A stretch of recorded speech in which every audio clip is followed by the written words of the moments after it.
Hello, I'm Dawn Hartman, the Director of Planned and Major Giving for St. Paul's Senior Living Community here in Greenville, PA. And this is our very first virtual edition of Ask an Expert program. If you're familiar with our Ask an Expert programs, we've been hosting these quarterly for about 4 years, where we bring in different community speakers to talk about different topics of interest for older adults or family members that are providing care or support for older loved ones. Unfortunately, we've only been able to have one in-person event in 2020 before COVID-19 happened. And it's part of St. Paul's mission to be able to provide community education as well as support for older adults and caregivers. So we don't want to stop being able to have these programs. We think that it's a good resource for the community, to provide valuable and helpful information. Unfortunately, our format in person is just not able to happen right now. So we're going to give this a try. This is our first condensed version of Ask an Expert. You're going to be able to watch this on St. Paul's website, social media sites, and then of course we encourage you to share that with any family or friends that you think might find this information helpful. And since this is our first attempt, we welcome any feedback you might have or suggestions. If you want to leave them in the comments section, or you can contact me directly. My contact information is on the screen. So welcome to hear from you what you think. So let's get to it then. Our topic today is investing for income. And our featured community expert that we have joining us is Kevin Orsinger from Orsinger Investment Group here in Greenville. Kevin is a well-respected financial advisor in the area with almost 20 years of experience helping his clients meet their financial goals. And he also happens to be one of our board members. So he really has a well-rounded understanding of the challenges that older adults face and how important it is to be planning for your needs in retirement. So welcome, Kevin. Thank you very much. I'm honored to be the presenter or speaker for the first virtual one. It's nice to do it this way. It's nice to be able to provide information, but much like you, I'm ready to be able to do these in person and have more of an interaction with people, but this is a great replacement in the meantime. Well, thank you very much. So we talking about investing for income. There's kind of two schools of thought or two strategies, I think, when it comes to investing. One of them is the investing for income, and the other one you hear about is investing for growth. Can you talk a little bit about what those are, what the difference between the two of those are? Sure. So for individuals that want to invest for income, and let's just use the figure of $100,000 is their nest egg, they generally would like to keep that $100,000 pretty safe and pretty stable. So all they're hoping to do is generate income from that $100,000 nest egg to be able to supplement Social Security payments, pension payments, any sort of income that's coming into the house at retirement. The investing for growth aspect is one where you can have income as part of it, but you're also looking to grow your $100,000 nest egg. So you're hoping over time that your $100,000 goes to 125 and 150 and 200 over the course of time, but knowing in the short term that your $100,000 could also turn to 95 or 90 or 85 or $80,000 as you're on that journey. So a lot of the decision, whether you're investing strictly for income or investing strictly for growth, has to do with how much risk tolerance you're able to absorb and sleep well at night, knowing that maybe the markets didn't perform as you had hoped to over the last 20, 30, 60 days, whatever that amount may be. And that probably kind of changes with age.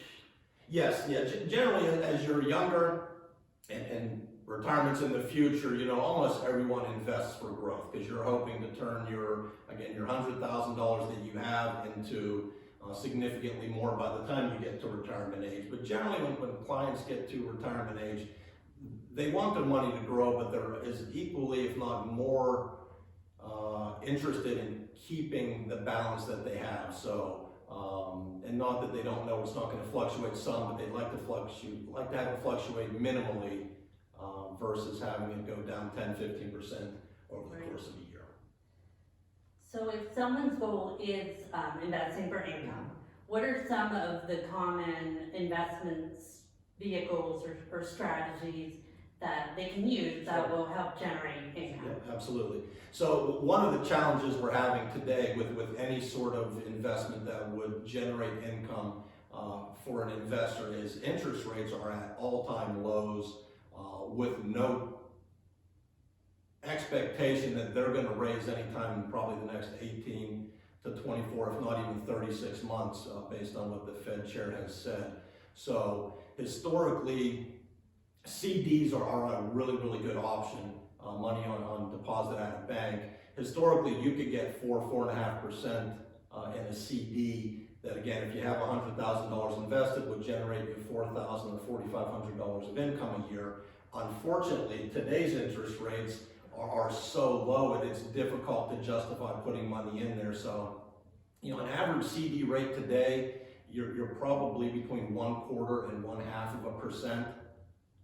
So again, if you're going to invest your $100,000, you might net out income of $200 or $300 a year from it. So it's difficult to generate the necessary income that somebody might need. Again, the benefit of CDs is if you keep it under $250,000 per individual, they're FDIC insured, so you're always going to get your money back from it. There is no fluctuation, there is no market losses with it. The downside today is I'm not sure you can properly generate income to supplement your lifestyle from a CD, but that has historically been one of the favorite options for advisors and clients. That was my grandpa's favorite Sure. investment strategy. That's all he did was roll it into a new CD when the one would mature. And maybe the interest rate might fluctuate a little bit from one period to another, but it was never at the levels that they are today. And again, unfortunately for clients who are looking to generate income from CDs, the next 3 years is probably going to be a tough place to be because interest rates are so low. The next option above that, again, as we move from more conservative to maybe more aggressive options, would be corporate bonds. So debt issued by corporations that are not guaranteed, but they're paid back by the corporation sometime in the future. CDs are generally from 6 months to 5-year maturity period. Corporate bonds are generally 5-year to up to 30 years maturity, but you're going to get a consistent rate of return. Again, interest rates on corporate bonds are lower than historically. They've been generally 5.5% to 6% is what maybe you could have expected over time on an investment grade corporate bond. Today it's closer to 1.5%. So again, safe investment. If you're buying investment grade, the likelihood that you get your principal back at some stage is very good. But 1.5% is tough. Yeah. It's tough to generate enough income to supplement a lifestyle, and again, probably not changing over the next couple of years. Right. So, dealing with that. Yeah. What's the average? Do you know what the average interest rate is right now for just a regular old savings account? Oh boy, on a savings account or a money market account, if you're getting 0.25% to maybe 0.4% on it, you're very, very thankful. So the funds, they're at least higher than that, yeah. than leaving it in the bank in your regular savings account. Yes, and I think corporate bond rates and even CD rates have dropped about as low as they can drop. I don't think there's much more room beneath where they are to go down, so it is a better option,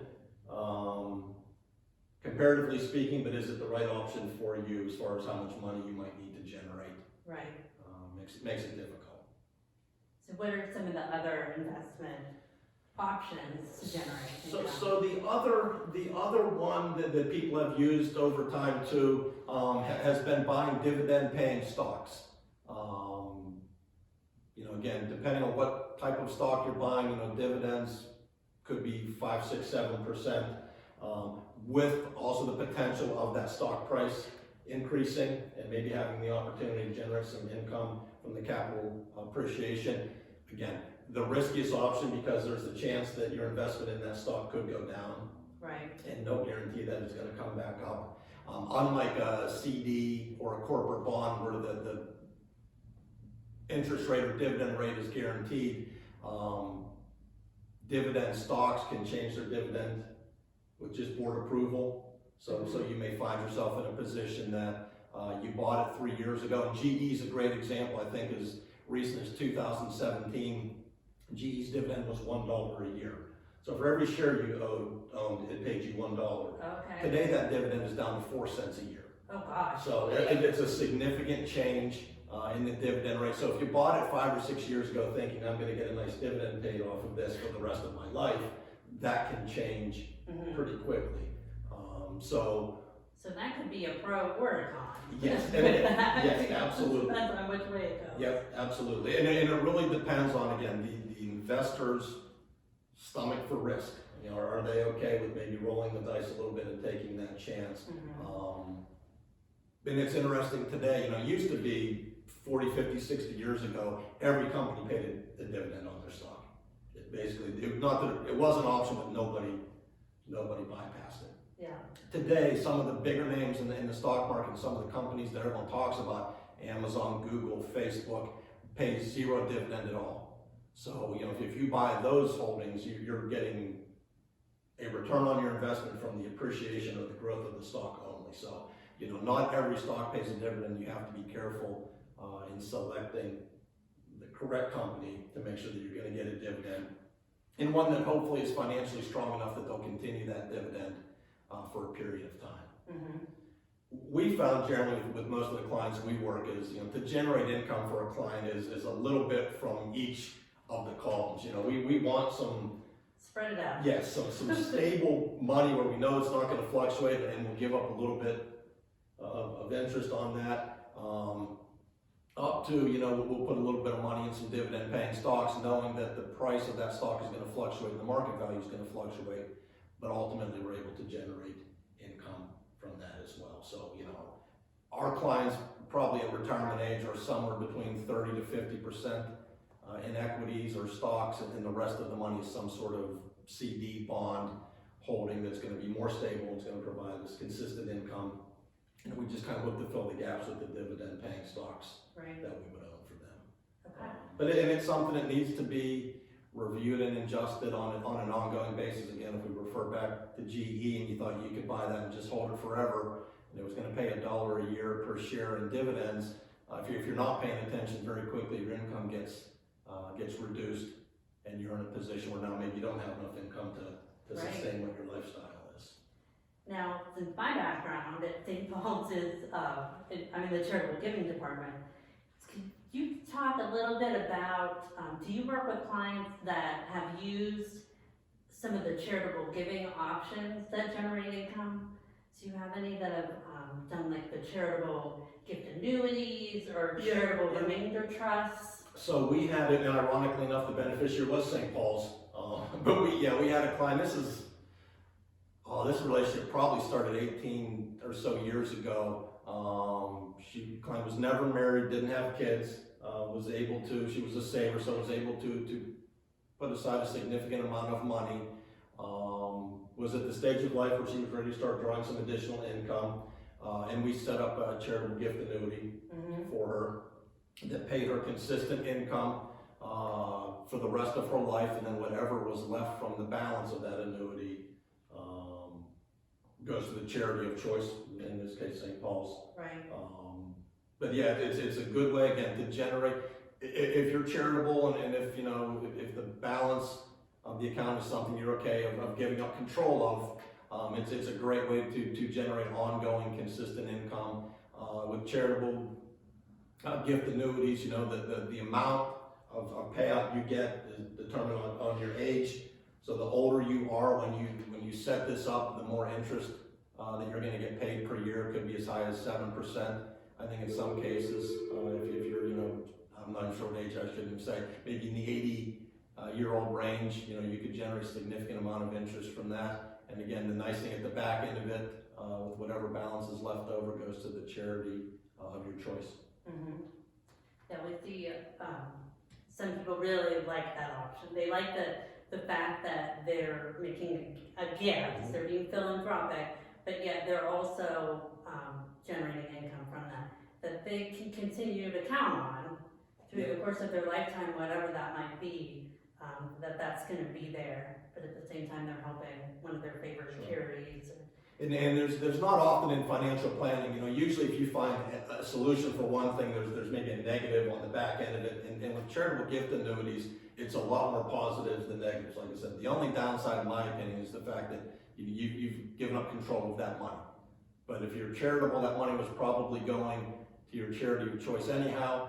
And if you can generate some income during your lifetime from it, it's an everyone wins situation. Yeah. Is there any other advice you might have for someone that is investing for income or things that they should consider going forward? You know, I think the biggest advice I would give with everyone, especially in today's world of everything changes so quickly, is you know, hopefully you're working with a financial professional that has your interests first and foremost. But secondly, to make sure there's ongoing review of what holdings you have, and as changes are needed, changes are made. You know, as smart as financial advisors think we are, we're not even sure what's going to happen today, let alone 6 months, a year, 3 years, 5 years down the line. So it's good to have review processes in place. And the old approach of buy and hold and investing, where you buy something and hold it for 20 years and have good results, are kind of out the window. You have to be a little bit more proactive in decisions and changes that you make. Because interest rates will go up again at some stage. Mm-hmm. And maybe that's the time to say, okay, you know, now let's move back into CDs, because they're paying 3.5%, and we know there's no value fluctuation on it. You know exactly what you're going to get for that period. So if I would give any general advice, it would be, you know, make sure you or your financial professional is being active in making investment changes based on the situations that are in place. Right. Well, thank you so much for joining us today. Thank you for including me. And sharing some of your expertise. Normally, if we were in person, this would be when we would open it up for questions from the audience. So if you are watching today and you do have a question, we welcome you to put that in the comments, and we will get an answer for you. If it's not something I can answer, I'm sure Kevin will help with that. Sure. And you can reach out to him as well at Orsinger Investment Group. We'll put the contact information up on the screen, and he'd be happy to talk to you about investing for income or other investment questions that you might have. So thanks for joining us for the very first virtual Ask an Expert program. Stay safe, stay healthy, and we hope to see you in person again soon.